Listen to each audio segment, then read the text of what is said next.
post-romanticism, deep expression. And of course, on the one extreme end of it, we have the second Viennese school.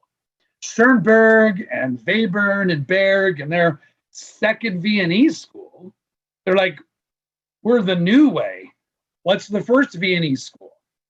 Mozart, Haydn, Beethoven. He's like, this is a new thing. It's not new.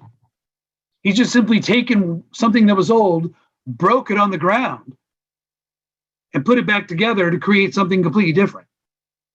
Elements are still the same. So we look at Schoenberg, and we see what he's doing, this emancipation of dissonance. He's freeing it up, and he's using these dodecaphonic techniques and creating a matrix. And from that matrix, you build your piece of music to avoid do, to avoid tonic, to completely avoid a sense of home, which is what he thought Romanticism was really all about. So then we get examples like this. Der Mondfleck. Einen weißen Fleck des hellen Mondes auf dem Rücken, auf Suchtglück und Abenteuer. Plötzlich stört den Fleck des hellen Mondes auf dem Rücken seines schwarzen Rockes. Warte, denkt er. Okay, you had enough? Okay, the part of it is that use of that Sprechstimme, that this vocal technique, which is almost like speaking.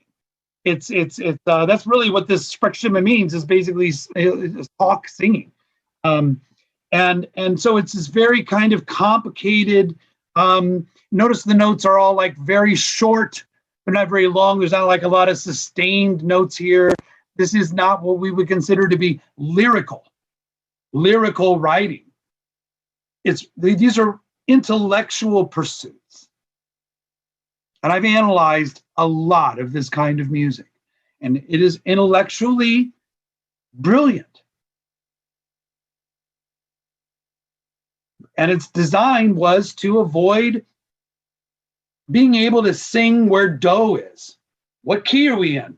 We're not in a key. We're in all of them and none of them at the same time. And that's part of the development of that technique.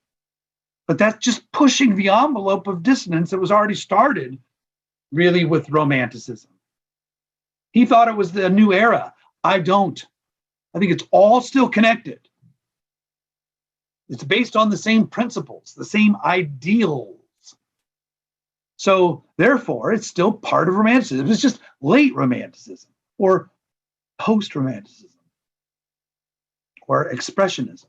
So you can see on my list, we've got, Schoenberg, Webern, and Berg, all kind of writing in this particular technique.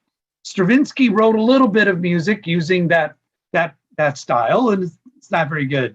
Stravinsky wasn't very good at it.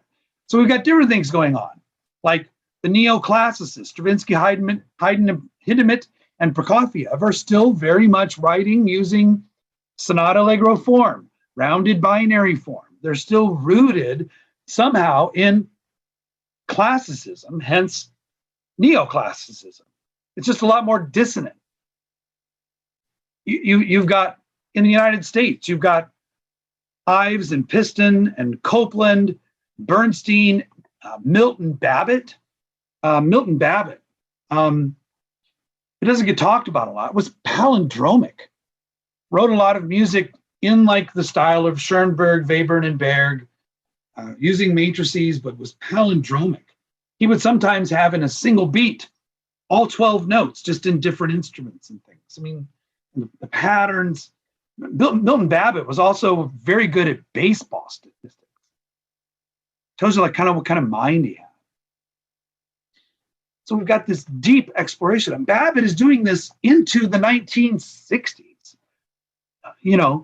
He's still exploring this.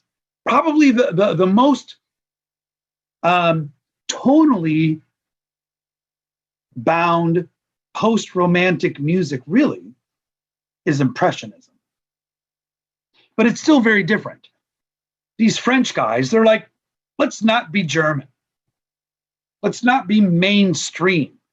because mainstream classical music during this time was decidedly German. Tchaikovsky's writing in a Germanic style. Dvorak is writing in a German romantic style. They're writing in basically with the mainstream German way, for the most part. So the French are like, nah, we don't want to do that. We want to reject all that. But it's interesting how bits of Wagner still end up shaping the music of Debussy.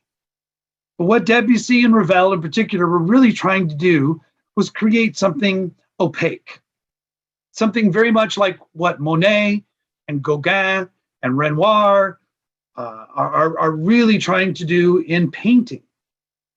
It's not the precision accuracy of the haystack that matters. It's how the haystack makes you feel. How do the lilies in the pond make you feel? This isn't a depiction of how well I can draw a lily pad on water. It's not realism. It's Impressionism. So this music is very different. And if we look at Debussy's Prelude to the Afternoon with the Faun, we can hear that difference right from the beginning, in that this is definitely not Beethoven. This is a single movement, short work. It's like 10 minutes long.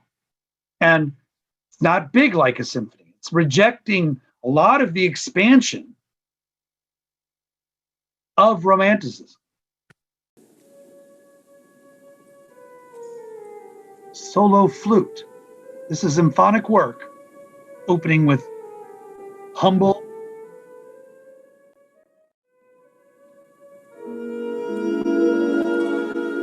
colors.